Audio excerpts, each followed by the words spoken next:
Hello everyone, welcome to BSP Pharmacy. I am Nikita Gupta and today we are going to start our new subject, that is Cosmetic Science Unit 1, Lecture number 1, Introduction.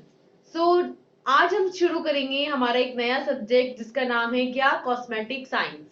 Basically ये जो subject है ये cosmetic products के बारे में है कि pharmaceutical जो इंडस्ट्रीज होती हैं उनके अंदर कौन कौन से किस किस तरीके के कॉस्मेटिक प्रोडक्ट यहाँ पे बनाए जाते हैं।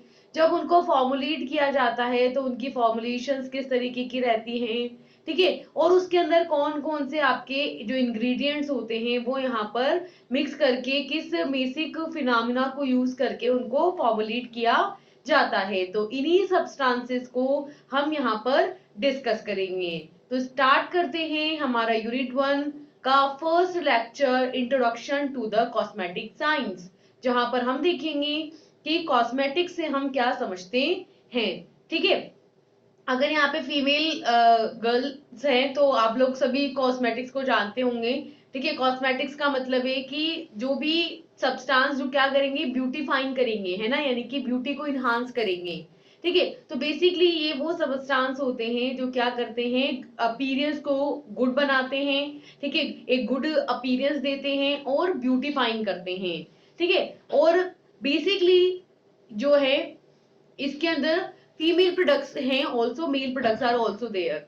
ठीक है, तो देखो सबसे पहले कि कॉस्मेटिक से हम समझते क्या हैं। So the study of the cosmetic is called cosmetology. ठीक है, कॉस्मिक सब्सटेंस की ये जो स्टडी है इसे क्या बोला जाता है, कॉस्मेटोलॉजी कहा जाता है। Here a person who is licensed in the cosmetology is called as cosmetologist। और वो पर्सन जिसे कॉस्मेटोलॉजी के अंदर लाइसेंस मिला होता है उसको बोलते हैं कॉस्मेटोलॉजिस्ट। बेसिकली ये वो पर्सन होता है जो एलिजिबल होता है क्या करने के लिए, कॉस्मेटिक्स को स्टडी करने के लिए, कॉस्मेटिक प्रोडक्ट्स को फॉर्मुलेट करने के लिए। Thus, a product cover under the cosmetic range from hair care, oral care, skin care, lipsticks, etc। ठीक है, तो यहाँ पर जो कॉस्मेटिक प्रोडक्ट्स होते हैं उसके अंदर आपके क्या आते हैं, जो स्किन पर अप्लाई किए जाने वाले प्रोडक्ट होते हैं, स्किन प्रोडक्ट्स होते हैं। ठीक है, लिपस्टिक्स इसके अंदर आती हैं। ठीक है, लिप प्रोडक्ट्स होते हैं। ऑल्सो इसके अंदर ओरल केयर, ठीक है, जैसे कि आपके माउथ फ्रेशनर, माउथ रिफ्रेशनर्स, ये सब आएंगे। हेयर प्रोडक्ट्स जैसे कि शैम्पू, कंडीशनर्स, हेयर ऑयल। ठीक है, इस तरीके से कई सारे प्रोडक्ट्स इसके अंदर आते हैं। So the classification of the cosmetics is based on the site of application and present the product category। इस तरीके से यहाँ पर ये जो कॉस्मेटिक प्रोडक्ट्स होते हैं इनको क्लासिफाई किया गया है किस बेसिस पर कि किस पर्टिकुलर साइट पर इनको अप्लाई किया जाएगा और किस प्रोडक्ट कैटेगरी के अंदर ये बिलोंग करते हैं। ठीक है, तो यहाँ पर इनके साइट ऑफ एप्लीकेशन के बेसिस पर और इनके प्रेजेंस ऑफ प्रोडक्ट के बेसिस पर इन कॉस्मेटिक्स को क्या किया गया है, क्लासिफाई किया गया है। ठीक है, so according to this, on the basis of types of cosmetic, there is 6 types of cosmetic। First is the facial cosmetic जिन्हें फेस पर अप्लाई किया जाता है। Second is the hair cosmetics जिन्हें हेयर्स पर अप्लाई किया जाता है।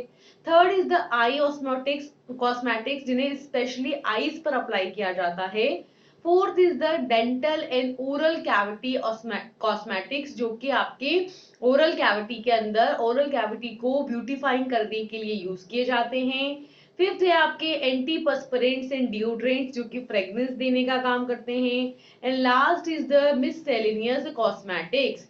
ठीक है, तो इस तरीके से यहाँ पर मेनली 6 टाइप में इन कॉस्मेटिक्स को क्लासिफाई किया गया है। सबसे फर्स्ट होते हैं आपके क्या, फेशियल कॉस्मेटिक जिन्हें फेस पर अप्लाई किया जाएगा। ठीक है, अब फेस पे भी अलग अलग पर्पस के लिए हो सकते हैं, जैसे कि फर्स्ट है क्लीनिंग पर्पस, जैसे कि फेस को क्लीन करने के लिए जो भी डर्ट है, ठीक है, ऑयल ग्लैंड से ऑयल रिलीज हो रहा है उनको रिमूव करने के लिए जो यूज किए जाते हैं वो होते हैं क्लीनिंग पर्पस के कॉस्मेटिक्स, जैसे कि सोप हो गया, फेस वॉश हो गया, ठीक है, एक्सेट्रा। सेकेंड होता है आपके स्किन नरिशिंग, जैसे कि सनबर्न एंड सनस्क्रीन, ठीक है। सेकेंड होते हैं आपके वो जो स्किन को नरिश करते हैं, ठीक है, नरिश करते हैं, जैसे कि हम क्रीम्स लोशंस लगाते हैं ताकि जो ड्राई स्किन है वो क्या हो जाए, आपके स्मूथ और सॉफ्ट हो जाए, ठीक है। स्किन को सनबर्न से बचाने के लिए सनस्क्रीन लगाते हैं, ठीक है, तो ये यहाँ पर स्किन नरिशिंग के अंदर आ जाएंगे। थर्ड थर्ड होते हैं आपके स्किन टोनिक, जो कि टॉनिसिटी को इम्प्रूव करते हैं। फोर्थ होते हैं आपके शेविंग क्रीम, जो कि मेल्स में मोस्टली बियर्डनेस को रिमूव करने के लिए किया जाता है। फिफ्थ होते हैं आपके मेकअप आइटम जैसे कि फेस मास्क, ठीक है, vanishing cream, powder, compact powder, ठीक है, एंड मल्टीपर्पज, जैसे कि स्पॉट्स को रिमूव करना है या कोई पर्टिकुलर शाइनेस लानी है या फिर कोई ग्लोरीनेस लानी है, तो उसके लिए ब्यूटीफाइंग को इन्हांस करने के लिए जो भी चीज हम अप्लाई कर रहे हैं that is facial cosmetics. Hair cosmetics जिन्हें हेयर्स पे यानी बालों पे अप्लाई करेंगे, जैसे कि बालों में shampoo, conditioner, oil and many more. तो यहाँ पर आएंगे, फर्स्ट है आपके हेयर डाइज, बालों को कलर करने के लिए हेयर डाइज। हेयर ऑयल, जो कि नॉर्मली आप जानते हैं ऑयल यूज करते हैं, अलग अलग टाइप का होगा ये भी, जिसकी जैसी रिक्वायरमेंट होगी, है ना, उसके अकॉर्डिंग। थर्ड है हेयर क्रीम्स, बालों में क्रीम्स, जैसे कि वो आपकी कंडीशनर क्रीम ही है वो भी, ठीक है। हेयर जेल्स, जैसे लड़के मतलब करते हैं ना बालों को ऐसे सीधा खड़ा करने के लिए, ठीक है, तो वो हो गया आपके hair gels. Anti dandruff preparation, जो कि क्या करेंगे, बालों में किसी के डैंड्रफ हो जाएगा तो उसको हटाएंगे, डैंड्रफ को रिमूव करेंगे। नेक्स्ट है हेयर रिमूविंग क्रीम्स, ठीक है, वो क्रीम जो कि हेयर्स को रिमूव करने के, जैसे कि मान लो ये बालों के हेयर की बात नहीं हुई यहाँ पे, जैसे बॉडी हेयर्स होते हैं ना, ठीक है, उनको रिमूव करने के लिए जो क्रीम्स आती है, जैसे बीट वगैरह की आती है, तो वो हो गई, ठीक है। और सबसे इंपॉर्टेंट हमारा शैम्पू, अगर हम हेयर्स की बात करें तो शैम्पू की बात करेंगे, जिसके अंदर clear liquid shampoo, liquid cream shampoo, solid cream shampoo, egg shampoos, herbal shampoos, oil shampoos, dry powder shampoos और एरोसोलिक शैम्पूज। तो इस तरीके से अलग अलग टाइप के शैम्पूज यहाँ पर यूज किए जाते हैं, जिनका सभी का पर्पज है कि जो स्कैल्प है ना उसको क्लीन करना, उसको डर्ट फ्री बनाना, ठीक है।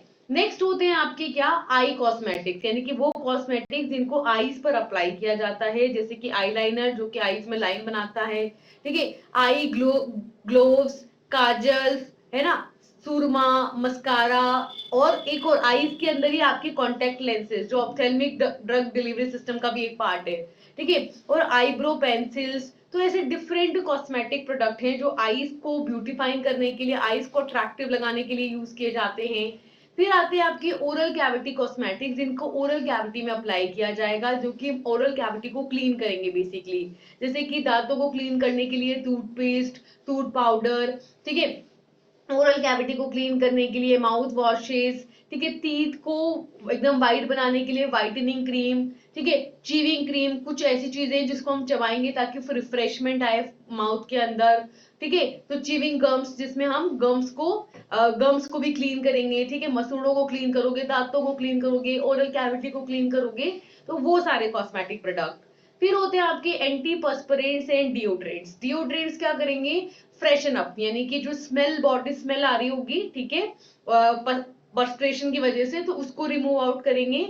और एंटी पर्सपिरेंट का काम करेंगे, यानी कि जो स्वेटिंग की वजह से स्मेल क्रिएट होती है वो उसको रिमूव करेंगे और एक फ्रेश स्मेल यहाँ पर प्रोड्यूस करेंगे।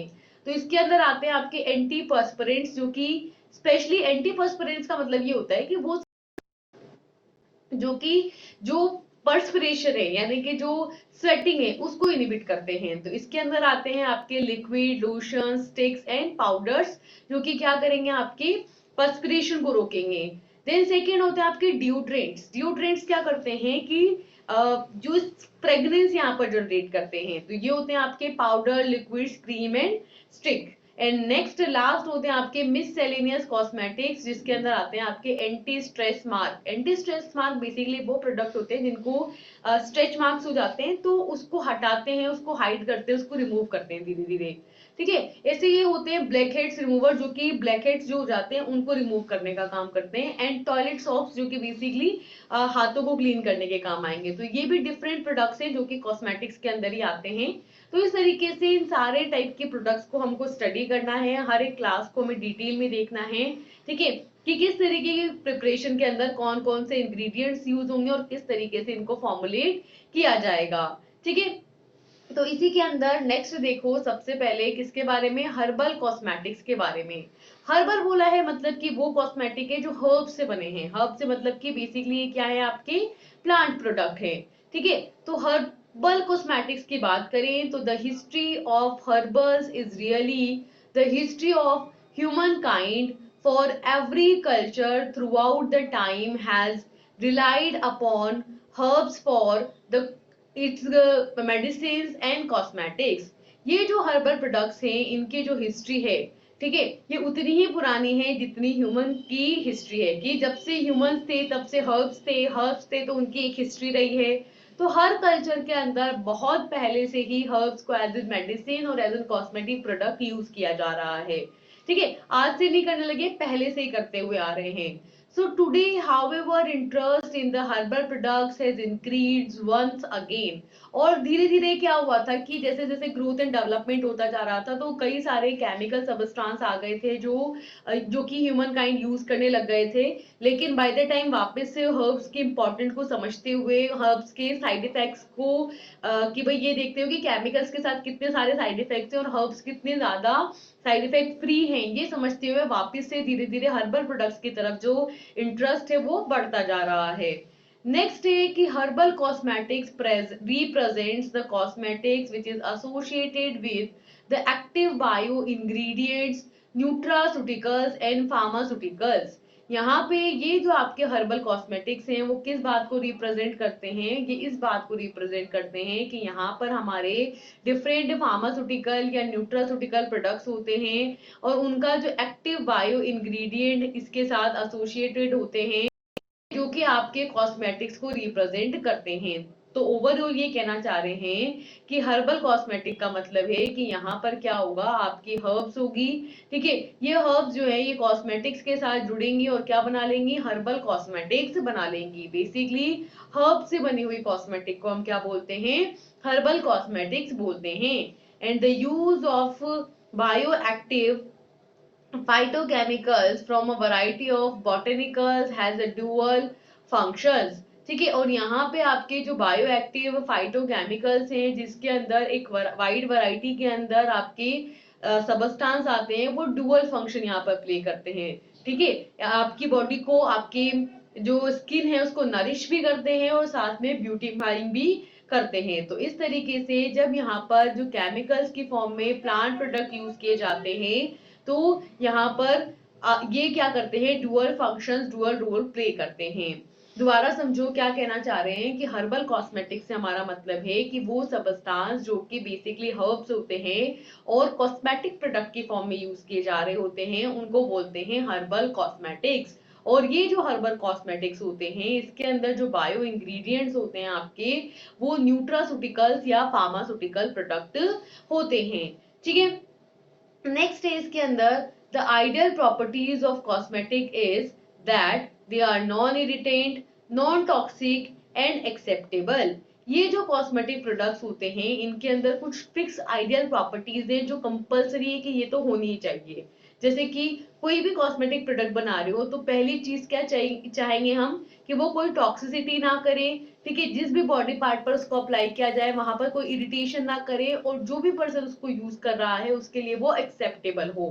ठीक है, सेकंड है that there should be physically and chemically inert, यानी स्किन पर जब इनको अप्लाई किया जाए या जिस भी बॉडी पार्ट पे कर रहे हैं वहां पर कोई केमिकल रिएक्शन ना कर ले और कोई टॉक्सिसिटी ना कर दे।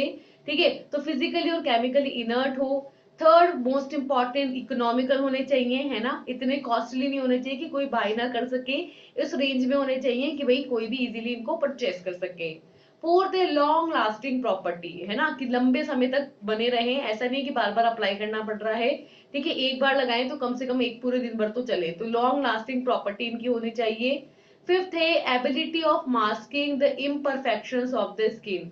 और ऑब्वियस ही बात है कॉस्मेटिक्स क्यों अप्लाई किए जा रहे हैं, कॉस्मेटिक इसलिए अप्लाई किए जा रहे हैं ताकि वो क्या करें, आपके बॉडी पार्ट्स को क्या करें, जो उनका अपीयरेंस है उसके अपीयरेंस को वो क्या बना दे, बेहतर बना दे। ठीक है, उसको इम्प्लीमेंट कर दे और जो भी स्किन के अंदर इम्परफेक्शंस हैं, ठीक है, उनको मास्क कर दें, उनको कवर कर दें। सिक्स्थ है they should be stable and good in appearance. ठीक है, तो स्टेबल होने चाहिए, अप्लाई करें तो कुछ समय तक वहां पर एज इट इज बने रहें और दिखने में भी अच्छे लगने चाहिए। ठीक है, इसीलिए तो अप्लाई कर रहे हैं। नेक्स्ट 7 है easy to remove from the skin, कि ठीक है हो गया आपका काम, जिस भी फंक्शन प्रोग्राम में तैयार होके जाना था हो गया, अच्छे दिख लिए वहां पे, अब वापस आने के बाद इजीली रिमूव आउट हो जाए। ऐसा ना हो कि भाई अब पहले तो लगाने में मेहनत की, अब हटाने में मेहनत कर रहे हैं, तो वो चीज नहीं होनी चाहिए। Easy to apply, easy to remove होने चाहिए। ठीक है, तो ये वो मेजर प्रॉपर्टीज हैं जो किसी भी कॉस्मेटिक सबस्टांस के अंदर होनी चाहिए। नेक्स्ट है आपके क्लासिफिकेशन ऑफ द कॉस्मेटिक्स, कि ये जो कॉस्मेटिक्स हैं आपके, ठीक है, इनको मेजरली 4 कैटेगरीज के अंदर क्लासिफाई किया गया है अलग अलग बेसिस पर। So these cosmetics are classified into 4 main categories. In cosmetics को 4 main categories में classify किया गया है।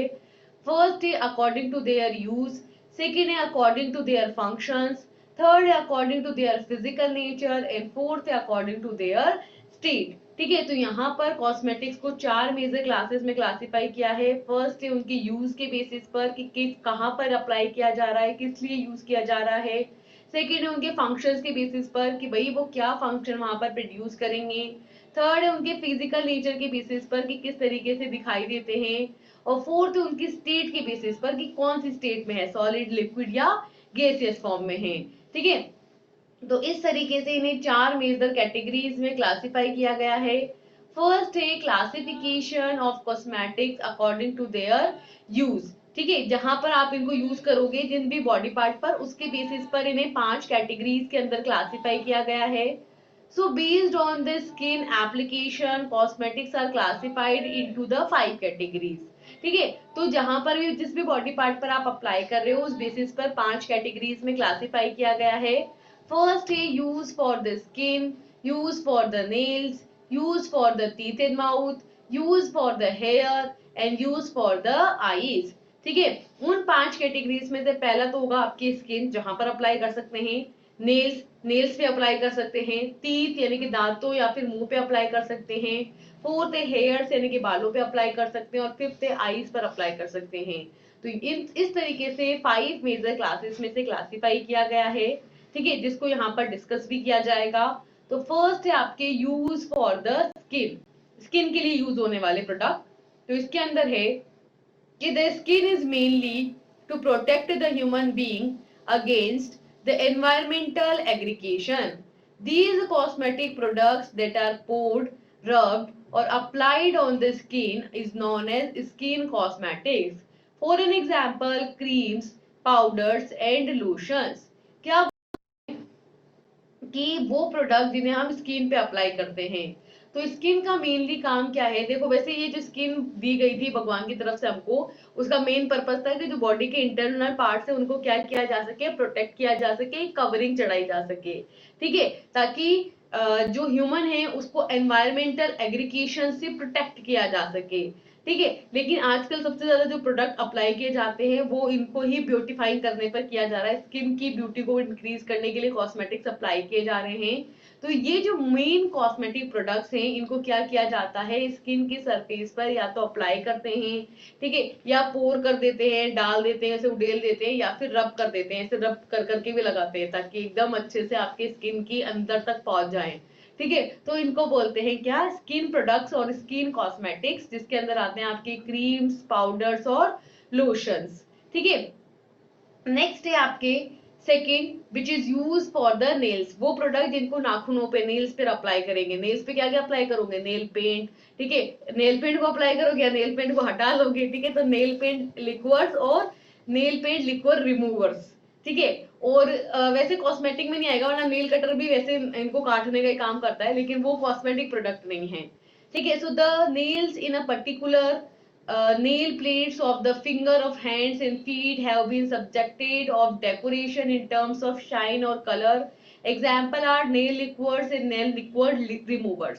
ठीक है, तो बेसिकली ये जो नेल्स है ना, इसमें ये क्या है, आपकी जो नेल प्लेट होती है ना, उसके ऊपर हैंड्स में भी और फीट्स में भी, हाथों में भी और पैरों में भी, पर्टिकुलरली ये फिंगर पे आपके क्या है, नेल्स है, जिनको शाइन के टर्म्स में या कलर के टर्म्स में क्या किया जाता है, डेकोरेट किया जाता है और उसके लिए यूज किए जाते हैं क्या, नेल पेंट्स या नेल लिक्विड्स। और जब ये थोड़ा एकदम खराब से हो जाते हैं तो फिर उस नेल पेंट को रिमूव करने के लिए नेल पेंट रिमूवर्स दोनों आते हैं। ठीक है। थर्ड है use for the teeth and mouth, वो कॉस्मेटिक सब्सटेंस जो कि टीथ को और माउथ को क्या करेंगे, अच्छा बनाएंगे। So the dental care products are meant for keeping the dental structure healthy, strong and protected against any infection of oral. Example is dentifrice and mouthwashes. क्या बोल रहे हैं कि बेसिकली ये वो सबस्टांस होते हैं जिनको टीथ पर और माउथ पर अप्लाई किया जाता है। इसके अंदर आते हैं आपके डेंटल केयर प्रोडक्ट्स, जिन्हें डेंटल स्ट्रक्चर जो होता है उसको एज इट इज रखने के लिए, कीप रखने के लिए, मतलब अच्छा बनाए रखने के लिए, हेल्दी बनाए रखने के लिए, स्ट्रॉन्ग बनाने के लिए या किसी भी इंफेक्शन से प्रोटेक्ट करने के लिए जो है इनको यूज किया जाता है। इसके अंदर आते हैं आपके डेंटिफ्राइज और माउथ वॉशेस, जो क्या करते हैं, माउथ को क्लीन करते हैं और माउथ को हेल्दी बनाते हैं, स्ट्रॉन्ग बनाते हैं और कोई और इन्फेक्शन से प्रोटेक्ट करने का काम करते हैं। फोर्थ होते हैं आपके यूज फॉर द आईज, मतलब वो कॉस्मेटिक सबस्टांस जिनको आईज पर अप्लाई करेंगे, जैसे कि आई लाइनर, आई लैशेज, आई मस्कारा, आई शेडो, आई डिफरेंट डिफरेंट चीजें, काजल, ठीक है, और many more. So since eyes are very sensitive and important part of our body, it is also required high lightening during the beautification. Example, eyeliners, mascaras and eye shadows. ठीक है, क्योंकि eyes जो है ना हमारी बॉडी का बहुत ही sensitive part है और बहुत ही इंपॉर्टेंट पार्ट है, इसलिए जब भी हम ब्यूटिफिकेशन करने की कोशिश करते हैं तो ये बहुत जरूरी है कि हम वहां पर इन चीजों का ध्यान रखें कि जो भी सब्सटेंस हम अप्लाई कर रहे हैं ना वो कहीं से भी हमारी आईज को इंटरनली डैमेज ना करता हो। इस चीज को हमें कंसिडरेशन में लेने की जरूरत है। ठीक है। इसके अंदर जो मोस्ट कॉमन एग्जाम्पल है वो है eyeliners, mascaras and eye shadows, जिनको अप्लाई करके आईज को क्या किया जाता है, ब्यूटीफाइंग किया जाता है। नेक्स्ट फिफ्थ है आपके यूज ऑफ द हेयर्स। ठीक है, वो सब्सटेंस जिसको बालों में अप्लाई करेंगे, बालों में क्या लगाओगे, तेल, कंघी, है ना। So hair cosmetics are a range of products that are use for the hygiene of hairs involving hair growers, है ना, बालों को बढ़ाने के लिए भी कुछ अगर लगा सकते हो तो hair growth for from the human scalp, facial hair, अच्छा इसमें से बालों वाले हेयर नहीं आएंगे, फेशियल हेयर्स भी आएंगे, प्यूबिक हेयर्स भी आएंगे, बॉडी हेयर्स भी आएंगे, सारे हेयर्स की बात होगी यहाँ पर। For an example, shampoos, hair dyes and hair spray. ठीक है, तो यहाँ पर जो हेयर कॉस्मेटिक होते हैं उसके अंदर काफी सारे प्रोडक्ट्स आते हैं जो कि हेयर को हाइजीनिक कंडीशन में बनाए रखने का काम करते हैं। ठीक है, जो कि जैसे ह्यूमन स्कैल्प के हेयर हो गए, फेशियल हेयर्स हो गए, प्यूबिक हेयर्स हो गए या बॉडी हेयर्स हो गए, सारे हेयर्स इसके अंदर आते हैं। जो मोस्ट कॉमन एग्जाम्पल है जो प्रोडक्ट्स इसमें यूज किए जाते हैं वो है आपके कॉस्मेटिक्स, हेयर डाइज और हेयर स्प्रे। ठीक है। सेकेंड है classification of cosmetics according to their function, उनके फंक्शन के बेसिस पर, उनके यूजेस के बेसिस पर जो है इसको फर्दर क्लासिफाई किया गया है कॉस्मेटिक्स को। फर्स्ट होते हैं आपके क्यूरेटिव एंड थेराप्यूटिक। ठीक है, क्यूरेटिव का मतलब है वो सब्सटेंस जो कि क्योर करने का काम करते हैं। ठीक है, थेराप्यूटिक एफिशिएंसी इंक्रीज करने का काम करते हैं। ठीक है, तो इसके अंदर आते हैं आपके anti perspirants and hair preparation. Hair preparation जो कि जैसे मान लो कि ये सिर्फ है ना बालों को शाइनी ना बनाएंगे, जैसे हम अगर हेयर ऑयल अप्लाई कर रहे हैं, ठीक है, तो वो तो शाइनी बनाएंगे और साथ में स्ट्रॉन्ग भी बनाएंगे। इसी तरीके से अगर हम हेयर शैम्पूज अप्लाई कर रहे हैं तो वो क्लीन करेंगे, यहाँ पर डर्ट को रिमूव करेंगे और हेयर ग्रोथ को इम्प्रूव करेंगे। तो कहीं ना कहीं जो भी जैसे कोई भी अगर नहीं क्लीन करोगे आप शैम्पू से तो यहाँ पर क्या होगा, डैब्रीज होंगे और अल्टीमेटली इन्फेक्शंस हो सकते हैं। ठीक है, तो यहाँ पर क्यूरेटिव एंड थेराप्यूटिक एक्शंस के लिए हेयर प्रिपरेशंस आती है एंटी पर्सपिरेंट, जो कि पर्सपिरेशन यानी कि स्वेटिंग को रिड्यूस करने का काम करती हैं। ठीक है, देन सेकेंड होते हैं आपके प्रोटेक्टिव, जो कि प्रोटेक्ट करने का काम करते हैं, जैसे कि सनस्क्रीन, जो कि स्किन को हमारे सन बर्न सन के डैमेज से बचाती है और इवन कैंसर भी से भी बचाती है। अदरवाइज जो सन से यूवी रेज आती है ना, अगर वो स्किन को डायरेक्टली पेनिट्रेट कर जाएगी ना तो कैंसर जैसी गंभीर बीमारियां यहाँ पर हो सकती है। तो कहीं ना कहीं ये प्रोटेक्टिव का भी काम कर रही है।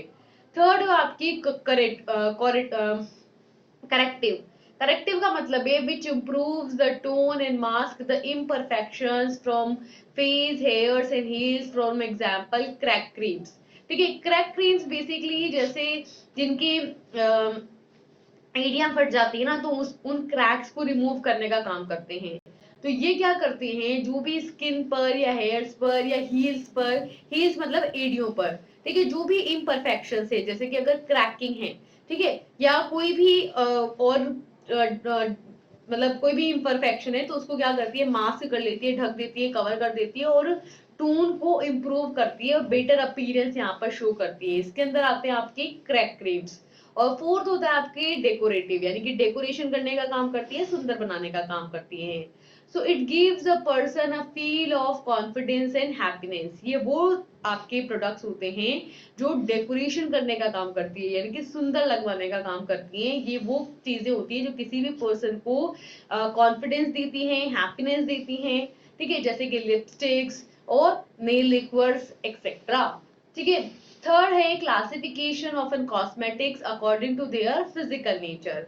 फिजिकल नेचर के बेसिस पर इन कॉस्मेटिक्स को फर्दर 6 क्लासेस में क्लासिफाई किया गया है। फर्स्ट होते हैं आपके एरोसोल्स। एरोसोल्स में आते हैं आपके pressurised doses form such as hair perfumes. ठीक है, तो यहाँ पर एरोसोल्स का मतलब है जो जैसे पंप की फॉर्म में आते हैं, प्रेशराइज्ड डोजेस फॉर्म की फॉर्म में होते हैं, जैसे कि परफ्यूम्स आपने देखा होगा, ऐसे प्रेस करते हैं तब निकलते हैं उसमें से जो परफ्यूमिंग एजेंट है वो। नेक्स्ट आपके है सेकंड केक। केक में आपने वो देखा होगा कॉम्पैक्ट पाउडर, जो एकदम केक की तरह होता है ना, पाउडर होता है लेकिन उसको एकदम प्रेशराइज करके बनाते हैं। So it is a semi-solid preparation which is formed by applying an accurate pressure. Example, rough compact and makeup compact. ठीक है, तो ये बेसिकली आपके सॉलिड प्रिपरेशंस होते हैं जिन्हें एक सर्टेन प्रेशर अप्लाई करके बनाया जाता है। इसके अंदर आता है आपका कॉम्पैक्ट पाउडर, ठीक है, जो मेकअप के लिए यूज किया जाता है। थर्ड है आपकी इमल्शंस। इमल्शन आपको पता है कि these are the biphasic liquid doses for example cold cream and cleansing cream या वैनिशिंग क्रीम। ठीक है, तो इमल्शन बेसिकली आपके क्या होते हैं, ऑयल इन वाटर या वाटर इन ऑयल टाइप के आपके प्रिपरेशंस होती हैं, यानी कि बाइफेजिक लिक्विड डोजेस फॉर्म होती हैं, जो कि यहाँ पर एज एन कॉस्मेटिक यूज की जाती हैं। इसमें आते हैं आपकी कोल्ड क्रीम, वैनिशिंग क्रीम और क्लींजिंग क्रीम। फोर्थ होते हैं आपके पेस्ट। पेस्ट का मतलब होता है कि अगर कोई प्रिपरेशन है जिसके अंदर सॉलिड कंटेंट बहुत ज्यादा है, लगभग 20% तक होता है, तो उसको बोलते हैं paste. So paste are the semi-solid preparations for the external applications to the skin. For an example, toothpaste. ठीक है, पेस्ट की बात करें तो पेस्ट जो होते हैं वो सेमी सॉलिड प्रिपरेशंस होते हैं और इनको स्किन पर, स्किन के एक्सटर्नल पार्ट्स पर अप्लाई किया जाता है। इसका जो मोस्ट कॉमन एग्जांपल है वो टूथपेस्ट, जो कि क्या करता है, दांतों को क्लीन करने का काम करता है। ठीक है, इसके अलावा नॉर्मली भी पेस्ट आते हैं, जैसे कि अगर आपने कभी देखा हो तो बर्निंग हो जाती है तो भी पेस्ट लगाया जाता है। ठीक है, जो कि उस पर्टिकुलर एरिया को कूल डाउन करने का काम करता है। फिफ्थ होते हैं आपके पाउडर्स। पाउडर्स जो हैं these are semi solid forms which are use internally और externally. For an example tooth powder और टेल्कम पाउडर। पाउडर का मतलब है कि भाई फाइन पाउडर रहेगा सॉलिड फॉर्म में। ठीक है, तो दी ये क्या होते हैं, आपके सॉलिड डोजेस फॉर्म होते हैं जिन्हें इंटरनली या एक्सटर्नली दोनों तरीके से यूज किया जा सकता है। इसके अंदर आपके आते हैं टूथ पाउडर और टेल्कम पाउडर। देन सिक्स आते हैं आपके सोप। सोप यानी कि साबुन। साबुन की बात करें तो soaps is a salt of fatty acid such as shaving soap और बाथिंग सोप। सोप का मतलब है साबुन। साबुन जो होते हैं आपके फैटी एसिड के सोल्ट होते हैं। ठीक है, और इसके जो मोस्ट कॉमन एग्जांपल है आपके वो है शेविंग क्रीम और बाथिंग सोप। ठीक है, शेविंग क्रीम जो आती है वो सोप की फॉर्म में भी आती है, तो शेविंग सोप हो गया और बाथिंग सोप जो कि नहाने के काम आएगा। ठीक है, देन आपके लास्ट आता है classification of an cosmetic according to their function. तो इनकी फंक्शनल स्टेट के बेसिस पर जो है आपके तीन टाइप के कॉस्मेटिक्स होते हैं, सॉलिड, लिक्विड और गैस। ठीक है, या हम गैस तो नहीं कह सकते यहाँ पर, वैसे गैस भी आ जाएंगे, जैसे कि परफ्यूम्स वगैरह गैसेज होते हैं, बाकी इसके अलावा सेमी सॉलिड। ठीक है, तो यहाँ पर तीनों स्टेट के अंदर आपके डोजेस कॉस्मेटिक्स आते हैं जिनको ब्यूटीफाइंग करने के लिए। ठीक है, कुछ टर्म्स हमेशा ध्यान रखना कि कॉस्मेटिक्स क्या करते हैं, जो कॉस्मेटिक्स होते हैं वो आपके क्या करते हैं, ब्यूटीफाइंग करते हैं, ठीक है, और अपीयरेंस को इंक्रीज कर देते हैं, अपीयरेंस जो रहता है उसको इनहांस कर देते हैं, ग्लोरीफाई करने का काम करते हैं, कॉन्फिडेंस इंक्रीज कर देते हैं, ठीक है, एंड मेनी मोर। तो इस तरीके से जो कॉस्मेटिक्स होते हैं वो कई ज्यादा क्या होते हैं, यूजफुल प्रोडक्ट्स होते हैं, ठीक है। तो इसी तरीके से हम इसको फर्दर कंटिन्यू करेंगे और कॉस्मेटिक्स के बारे में और सारी जानकारी यहाँ पर गेन करेंगे। तो इस तरीके से हमें क्या समझ में आया कि कॉस्मेटिक्स जो होते हैं वो आपके हर्बल सबस्टांस भी हो सकते हैं, केमिकल सबस्टांस भी हो सकते हैं, जो ब्यूटीफाइंग करने का काम करते हैं, और इनको इनके यूजेस के बेसिस पर, फंक्शंस के बेसिस पर और स्टेट के बेसिस पर डिफरेंट कैटेगरीज में कैटेगराइज किया गया है। तो इसी तरीके के फर्दर कंटेंट के लिए हम आगे कनेक्ट करेंगे। Till then, thank you and all the best, bye bye.